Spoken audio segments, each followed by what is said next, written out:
Hi everyone, this Thursday's Medical Minute has to do with something I've been seeing a lot of this week, and that is weight gain.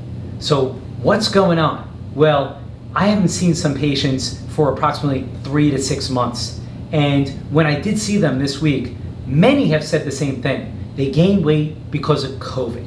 COVID made them gain weight. Now, I get it. COVID slowed everybody down. It threw us all off of our regular regimen. So our exercise may have been decreased or stopped. Our diet was thrown up in the air because shopping for food was more difficult. But at the end of the day, when it comes to weight and weight loss, we need to take ownership. Whether it's COVID or not, it's very, very important to maintain healthy habits. Now, one of the main parts of the excuse for weight gain that I heard was, I stopped exercising. Let me be very, very clear. If you want to lose weight, exercise is not the best way to do it. Let me say it again. If you want to lose weight, exercise is not the best way to do it. That's not to say exercise is incredibly important, and I myself exercise regularly. It has many, many benefits that we're not going to get into here today. But what I will tell you is you cannot out-exercise a bad diet. At the end of the day, nutrition trumps all. So when it comes to COVID and weight gain, let me read some statistics. In a poll of 1,000 US readers of WebMD, half of women claim that they gain weight and a quarter of men. Why? According to another website called Lose It, it was reported that there was a 266% increase in the consumption of candy from March to February.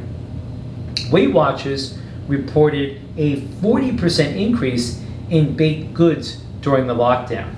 So these are fairly scary statistics. But I do think that even if we are in a pandemic, we need to be smart. We need to shop better and smarter. So let me give you an example. When we shop, think about what can we keep in the house for longer periods of time. Canned beans, frozen veggies and fruits, eggs, egg whites, frozen fish. You understand. Thinking ahead, what can we sustain, keep in the house for longer periods of time? Now, here is another thing that I want to emphasize, and I said it before, I'm going to say it again. You cannot out-exercise a bad diet. There's no way, and I'll give you an example. If you were to eat a Cobb salad, now a Cobb salad is not bad, but there are things in the Cobb salad that can get you into trouble. But I'm going to tell you what's really going to get you into trouble. It's 2 tablespoons of ranch dressing. If you were to have a medium-sized Cobb salad with 2 tablespoons of ranch dressing, how long do you think you'd have to exercise to burn that off? 2 hours or 120 minutes of aerobic exercise. So that's my point. There's no way we're exercising for 2 hours for 1 Cobb salad. So our nutrition is the most important thing that we need to pay attention to when keeping our weight in check. Now, I want to leave you with a parting thought. If nothing else, we need to stay in good shape. If COVID comes back, and it probably will, I don't know in what form or in what capacity and how severe, but if and when it comes back, obese people versus non-obese people do much worse. Let me give you some statistics.